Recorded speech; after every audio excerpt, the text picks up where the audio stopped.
আসসালামু আলাইকুম সবাইকে। আজকে আমরা আলোচনা করব প্রাইমারি শিক্ষক নিয়োগ পরীক্ষায় টেন্স থেকে কোন ধরনের কোশ্চেন থাকে এবং এই কোশ্চেনগুলো আপনি কিভাবে খুব সহজে সলভ করতে পারেন।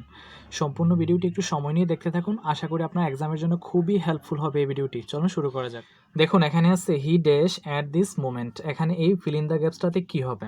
তো আমরা জানি কি, যদি কোনো সেন্টেন্সে অ্যাট দিস মোমেন্ট থাকে অথবা আপনার অ্যাট দিস টাইম থাকে, তখন মনে রাখবেন ওই সেন্টেন্সটা সবসময় আপনার প্রেজেন্ট কন্টিনিউয়াস টেন্স হবে। আর প্রেজেন্ট কন্টিনিউয়াস টেন্স বলতে আমরা কি বুঝি? যে এম, ইজ, আর, এটার পর ভার্ব প্লাস কী হবে? আইএনজি হবে। শুধু এতটুকু মনে রাখলেই হবে আপনার যে অ্যাট দিস মোমেন্ট অথবা আপনার অ্যাট দিস টাইম থাকলে প্রেজেন্ট কন্টিনিউয়াস। আর প্রেজেন্ট কন্টিনিউয়াস বলতে আমরা কি বুঝি? এম ইজ এর পর কী থাকবে? ভার্ব প্লাস আইএনজি থাকবে।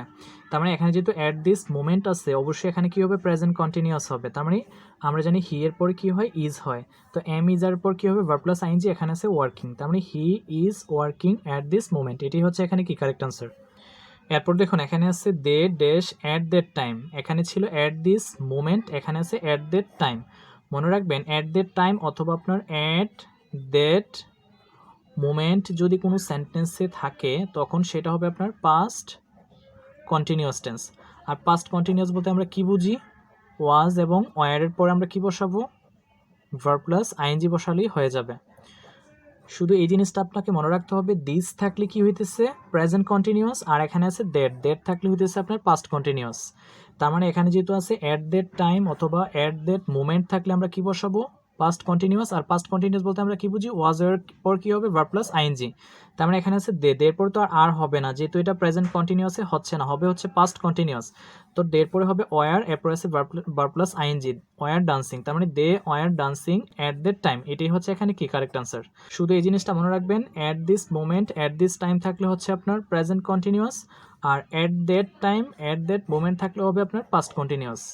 দিস থাকলে প্রেজেন্ট কন্টিনিউয়াস, দ্যাট থাকলে পাস্ট কন্টিনিউয়াস। এতটুকু মনে রাখলে এই জিনিসটা নিয়ে আপনার কোনো ধরনের কনফিউশন থাকবে না। আশা করি এই ব্যাপারটাও বুঝতে পেরেছেন। দেখুন এখানে আছে I dash him only one letter up to just now. যদি কোনো সেন্টেন্সে জাস্ট নাও থাকে তখন ওই সেন্টেন্সে ভার্বটা হবে আপনার প্রেজেন্ট পারফেক্ট টেন্সে হবে।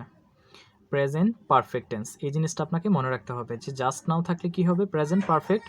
আর প্রেজেন্ট পারফেক্ট বলতে আমরা কি বুঝি? হ্যাভ অথবা আপনার হ্যাজের পর কি থাকতেছে? বি3, মানে ভার্বের পাস্ট পার্টিসিপল ফর্ম হবে। তার মানে এখানে যেহেতু জাস্ট নাও আছে, এখানে প্রেজেন্ট পারফেক্ট হবে। হ্যাভেজের পর কি থাকবে? ভার্বের পাস্ট পার্টিসিপল ফর্ম। কোথায় আছে দেখুন, এখানে আছে সেন্ট, এটা হচ্ছে না যেহেতু এখানে হ্যাভেজ কোনোটাই নাই। এখানে আছে শেল, এটাও হচ্ছে না। এখানে আছে হেড, এটাও হচ্ছে না। তার মানে এখানে আছে হ্যাভ সেন্ট। হ্যাভেজের পরে ভার্বের পাস্ট পার্টিসিপল ফর্ম থাকলে সেটা হচ্ছে কি? Present perfect tense. তার মানে এখানে আছে হ্যাভ প্লাস বি3, এটি হচ্ছে এখানে কি কারেক্ট আনসার। এরপর দেখুন এখানে আছে I am tired I dash to bed now good night. এখানে আছে নাও, আমরা কিছুক্ষণ আগেই দেখেছিলাম জাস্ট নাও যদি থাকে তখন হয় আপনার প্রেজেন্ট পারফেক্ট। আর যদি নাও থাকে তখন হবে হচ্ছে আপনার প্রেজেন্ট কন্টিনিউয়াস টেন্স। এই জিনিসটা আপনাকে মনে রাখতে হবে, না হলে এই জিনিসটাতে আপনার প্রবলেম ক্রিয়েট হতে পারে যে নাও থাকলে প্রেজেন্ট কন্টিনিউয়াস টেন্স হবে। আর প্রেজেন্ট কন্টিনিউয়াস টেন্স বলতে আমরা কি বুঝি? যে এম, ইজ, আর এগুলোর পর কি হয়? ভার্ব প্লাস আইএনজি হয়। তার মানে দেখুন এখানে কোনটা কারেক্ট আনসার হইতেছে? এখানে আমরা জানি উইল হচ্ছে না, যেহেতু এখানে নাও আছে প্রেজেন্ট কন্টিনিউয়াস টেন্স হবে। আর প্রেজেন্ট কন্টিনিউয়াস বলতে আমরা কি বুঝি? এম ইজ এর পরে কি হবে? ভার্ব প্লাস আইএনজি হবে। তার মানে দেখুন এখানে আছে এম, আই এর সাথে তো এমই হয়, পরে verb plus ING, am going, এটাই হচ্ছে কি কারেক্ট আনসার। তার মানে আপনাকে মনে রাখতে হবে যে জাস্ট নাও থাকলে প্রেজেন্ট পারফেক্ট টেন্স, আর শুধু নাও থাকলে কি হইতেছে? প্রেজেন্ট কন্টিনিউয়াস টেন্স হচ্ছে। এই জিনিসটা মনে রাখলে এটা নিয়ে আপনার কোনো ধরনের ঝামেলা হবে না। আরেকটা জিনিস মনে রাখতে পারেন কি, রিসেন্টলি, রিসেন্টলি, এরপর হচ্ছে আপনার লেটলি, এভার, এরপর হচ্ছে নেভার, ইয়েট, অলরেডি। মনে রাখবেন যে recently, lately, ever, never, yet, already এগুলো যদি কোনো সেন্টেন্সের মধ্যে থাকে তখন এটা অবশ্যই কি হবে? প্রেজেন্ট পারফেক্ট টেন্স হবে। আর প্রেজেন্ট পারফেক্ট টেন্স বলতে আমরা কি বুঝি? হ্যাভেজের পর কি হবে? ভার্বের পাস্ট পার্টিসিপল ফর্ম হবে। আশা করি এই ব্যাপারটাও বুঝতে পেরেছেন। দেখুন এখানে আছে আই ড্যাশ হেয়ার সিন্স 1980। এই ফিল ইন দ্য গ্যাপসে কী হবে? এখানে আছে সিন্স। মনে রাখবেন যদি কোনো সেন্টেন্সে সিন্স থাকে অথবা আপনার ফর থাকে, এরপর যদি একটা টাইম থাকে, ওইটা সব সময় আপনার প্রেজেন্ট পারফেক্ট কন্টিনিউয়াস টেন্স হবে। আর প্রেজেন্ট পারফেক্ট কন্টিনিউয়াস বলতে আমরা কি বুঝি? যে হ্যাভ বিন অথবা আপনার হ্যাজ বিন হবে, এরপর আপনার ভার্ব প্লাস আইএনজি হবে। দেখুন যদি কোনো সেন্টেন্সে সিন্স বা ফর থাকে এরপর যদি একটা টাইম থাকে ওইটা কি হবে আপনার প্রেজেন্ট পারফেক্ট কন্টিনিউয়াস টেন্স। আর প্রেজেন্ট পারফেক্ট কন্টিনিউয়াস বলতে আমরা কি বুঝি হ্যাভ বিন হ্যাজ বিনের পর ভার্ব প্লাস আইএনজি। তার মানে দেখুন এখানে সিন্সের পরে কি 1980 সালকে এখানে বোঝানো হয়েছে। দ্যাট মিনস এখানে আমরা কি বসাবো প্রেজেন্ট পারফেক্ট কন্টিনিউয়াস টেন্স বসাবো। তার মানে হ্যাভ বিন হ্যাজ বিনের পর ভার্ব প্লাস আইএনজি ইউজ করতে হবে। দেখুন এখানে আছে হ্যাভ বিন এরপরে লিভিং ভার্ব প্লাস আইএনজি আছে। তার মানে I have been living here since 1980, এটাই হচ্ছে এখানে কি কারেক্ট আনসার। এরপর দেখুন এখানে আছে I dash Dhaka for 2 years, এখানে দেখুন ফর আছে, এখানে আছে 2 ইয়ার্স, মানে আমি 2 বছর ধরে ঢাকাতে বাস করতেছি। তার মানে এখানে যেহেতু ফর আছে পরে একটা টাইমও দেওয়া আছে, এটা কি হবে আপনার প্রেজেন্ট পারফেক্ট কন্টিনিউয়াস টেন্সে হবে। আর প্রেজেন্ট পারফেক্ট কন্টিনিউয়াস বলতে আমরা কি বুঝি হ্যাভ বিন হ্যাজ বিনের পর ভার্ব প্লাস আইএনজি। তার মানে দেখুন এখানে আইয়ের সাথে কি হবে হ্যাভ বিনের পরে আছে লিভিং, তার মানে এটাই হচ্ছে এখানে কি কারেক্ট আনসার। দেখুন I have been living Dhaka for 2 years, এটাই হচ্ছে এখানে কি কারেক্ট আনসার। তার মানে সিন্স অথবা ফর থাকলে এরপর যদি একটা টাইম থাকে প্রেজেন্ট পারফেক্ট কন্টিনিউয়াস টেন্সে লিখবেন। আর প্রেজেন্ট পারফেক্ট কন্টিনিউয়াস বলতে হ্যাভ বিন হ্যাজ বিনের পর ভার্ব প্লাস আইএনজি, এই জিনিসটাকে আপনাকে মনে রাখতে হবে। আশা করি এই ব্যাপারটাও বুঝতে পেরেছেন। দেখুন এখানে আছে he had written the book before he, এখানে আছে বিফোর। এই নিয়মটা আমরা পূর্বে একবার শিখেছিলাম যে বিফোর শব্দের অর্থ হচ্ছে কি, বিফোর শব্দের অর্থ হচ্ছে পূর্বে। মনে রাখবেন বিফোরের পূর্বে সব সময় পাস্ট পারফেক্ট টেন্স হয়, পাস্ট পারফেক্ট টেন্স হয়। আর আফটার অর্থ হচ্ছে আপনার পরে, আফটার অর্থ হচ্ছে পরে, আফটারের পরে হয় সবসময় আপনার পাস্ট পারফেক্ট টেন্স। এখন প্রশ্ন হচ্ছে অপোজিট সাইডগুলোতে কি হবে, যে আমরা তো শিখলাম বিফোর অর্থ পূর্বে, বিফোরের পূর্বে পাস্ট পারফেক্ট টেন্স, আর আফটার অর্থ পরে, আফটারের পরে সবসময় পাস্ট পারফেক্ট টেন্স। অপোজিট সাইডগুলোতে হবে আপনার পাস্ট ইনডিফিনিট টেন্স, এখানে হবে পাস্ট ইনডিফিনিট, এখানে হবে পাস্ট ইনডিফিনিট। তো দেখুন এখানে আছে কি বিফোর, বিফোর অর্থ কি পূর্বে, তো বিফোরের পূর্বে দেখুন হ্যাড রিটেন, এখানে কি দেওয়া আছে পাস্ট পারফেক্ট টেন্স দেওয়া আছে। তার মানে পরে কি হবে পাস্ট ইনডিফিনিট। আর পাস্ট ইনডিফিনিট বলতে আমরা কি বুঝি সাবজেক্টের পর কি থাকবে বি2 থাকবে, এরপর একটা অবজেক্ট থাকবে। তার মানে ভার্বের পাস্ট ফর্ম থাকলে সেটা হচ্ছে পাস্ট ইনডিফিনিট টেন্স। তার মানে বিফোরের পূর্বে যেহেতু পাস্ট পারফেক্ট আছে পরে হবে পাস্ট ইনডিফিনিট, আর এখানে আছে কি রিটায়ার্ড, এটাই হচ্ছে কি বি2, তার মানে এটাই হচ্ছে এখানে কি কারেক্ট আনসার। এরপর দেখুন এখানে আছে she told me his name after, after অর্থ কি পরে, আমরা কিছুক্ষণ আগে দেখেছিলাম যে আফটার অর্থ হচ্ছে পরে, আফটার পরে সবসময় পাস্ট পারফেক্ট, আর পূর্বে হচ্ছে আপনার পাস্ট ইনডিফিনিট। তার মানে দেখুন এখানে টোল্ড কিন্তু বি2 পাস্ট ইনডিফিনিট টেন্স দেওয়া আছে, তার মানে পরে আমরা কি লিখবো পাস্ট পারফেক্ট। আর পাস্ট পারফেক্ট বলতে আমরা কি বুঝি হেডের পর যদি কি থাকে বি3 থাকে সেটি হচ্ছে পাস্ট পারফেক্ট টেন্স। তার মানে কোথায় দেখুন এখানে হেড না এটাও হচ্ছে না, এখানে হ্যাজ আছে হেড না এটাও হচ্ছে না, এখানে হ্যাজ আছে এটাও হচ্ছে, এখানে দেখুন হেড। আর লিভের পাস্ট পার্টিসিপল ফর্ম হচ্ছে কি আপনার লেফট, তার মানে হেড লেফট, এটাই হচ্ছে এখানে কি কারেক্ট আনসার।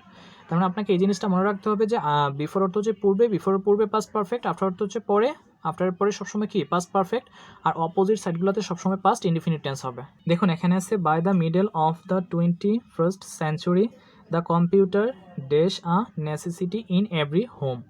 এখন এই ফিল ইন দ্য গ্যাপসে কী হবে, দেখুন এখানে আছে বাই, আপনাকে মনে রাখতে হবে যদি কোনো সেন্টেন্সের প্রথমে বাই থাকে অথবা আপনার বাই টাইম থাকে অথবা বাই দিস টাইম থাকে অথবা বাই মান্থ থাকে অথবা বাই ইয়ার থাকে, তার মানে by time, by this time, by month, by year, এগুলো যদি কোনো সেন্টেন্সের মধ্যে থাকে ওইটা সব সময় আপনি ফিউচার পারফেক্ট টেন্সে হবে, ফিউচার পারফেক্ট টেন্স। আর ফিউচার পারফেক্ট টেন্স বলতে আমরা কি বুঝি, যদি কোনো সেন্টেন্সে শ্যাল হ্যাভ অথবা হচ্ছে আপনার উইল হ্যাভ, এরপরে আপনার কি থাকবে বি3 থাকবে, শ্যাল হ্যাভ উইল হ্যাভের পরে বি3 থাকলে সেটা হচ্ছে ফিউচার পারফেক্ট টেন্স। তার মানে এখানে দেখুন বাই আছে, তো অবশ্যই আমরা কি লিখবো ফিউচার পারফেক্ট টেন্সে লিখবো, মানে শ্যাল হ্যাভ উইল হ্যাভের পরে বি3 থাকতে হবে। তার মানে এখানে দেখুন শ্যাল হ্যাভ নাই, উইল হ্যাভ কিছুই নাই, এখানেও নেই, এখানে আছে উইল হ্যাভ আছে, এরপর আছে ভার্বের past participle form, that means এটাই হচ্ছে এখানে কি কারেক্ট আনসার। এরপর দেখুন এখানে আছে by the time he arrives we dash our homework, এখানে এই ফিল ইন দ্য গ্যাপসে কী হবে, দেখুন এখানে আছে বাই দ্য টাইম, তো আমরা কিছুক্ষণ আগেই শিখেছিলাম by time, by this time, by month, by year, এগুলো থাকলে আমরা কি লিখবো ফিউচার পারফেক্ট টেন্সই লিখবো। তার মানে এটাও আপনার ফিউচার পারফেক্ট টেন্সেই হবে। তার মানে দেখুন ফিউচার পারফেক্ট টেন্স বলতে আমরা কি বুঝি শ্যাল হ্যাভ উইল হ্যাভের পরে বি3, তার মানে দেখুন এখানে শ্যাল হ্যাভ উইল হ্যাভ কিছুই নাই, এখানে আছে উইল হ্যাভ, এরপর হচ্ছে ফিনিশড হচ্ছে ভার্বের কি পাস্ট পার্টিসিপল ফর্ম, এটাই হচ্ছে এখানে কি কারেক্ট আনসার। দেখুন এখানে আছে why dash return the money, এটা হচ্ছে একটা ইন্টারোগেটিভ সেন্টেন্স। তো ইন্টারোগেটিভ সেন্টেন্সের প্রথমে যদি কি থাকে ডব্লিউএস ওয়ার্ড থাকে, আমরা জানি ডব্লিউএস ওয়ার্ডের পরে কি হয় অক্সিলারি ভার্ব হয়, মানে সাবজেক্টের পূর্বে অক্সিলারি ভার্ব ইউজ করতে হয়। তার মানে এখানে আমরা কোনটা চুজ করবো, দেখেন এখানে আছে ইউ ডিড নট, এখানে ডিড হচ্ছে অক্সিলারি ভার্ব, এই ইউর পূর্বে যদি এই ডিডটা থাকতো এটা কারেক্ট আনসার হতো। তার মানে এখানে যেহেতু ইন্টারোগেটিভ সেন্টেন্সের প্রথমে সাবজেক্ট দেওয়া আছে, পরে অক্সিলারি ভার্ব দেওয়া আছে, এই জন্য এটা হচ্ছে না। অক্সিলারি ভার্বটা প্রথমে হবে আর এই ইউটা হবে পরে, তার মানে এটা এখানে কারেক্ট আনসার হচ্ছে না। এরপর দেখুন এখানে আছে ইউ, শুধু সাবজেক্টটা দেওয়া আছে, এই জন্য এখানে হচ্ছে না, কারণ এখানে কোনো অক্সিলারি ভার্ব নেই। এরপর দেখুন এখানে আছে ইউ ডিড নট, এখানে সাবজেক্টটা প্রথমে দেওয়া আছে, পরে অক্সিলারি ভার্বটা দেওয়া আছে। এই অক্সিলারি ভার্বটা যদি প্রথমে থাকতো আর সাবজেক্টটা যদি পরে থাকতো, এটাও কারেক্ট আনসার হতে পারতো। এরপর দেখুন এখানে আছে ডিড ইউ নট, তার মানে এখানে ইউ হচ্ছে সাবজেক্ট, এই সাবজেক্টের পূর্বে ডিড অক্সিলারি ভার্বটা ইউজ করা হয়েছে, দ্যাট মিনস এটাই হচ্ছে এখানে কি কারেক্ট আনসার। শুধু এই জিনিসটা মনে রাখবেন, ইন্টারোগেটিভ সেন্টেন্সের প্রথমে যদি ডব্লিউএস ওয়ার্ড থাকে, এরপরে সবসময় কি ইউজ করতে হবে, অক্সিলারি ভার্ব দ্বারা সেন্টেন্সটা শুরু হবে, এরপরে সাবজেক্ট থাকবে, তার মানে এখানে ইউর পূর্বে ডিড বসছে, এটাই হচ্ছে এখানে কি কারেক্ট আনসার।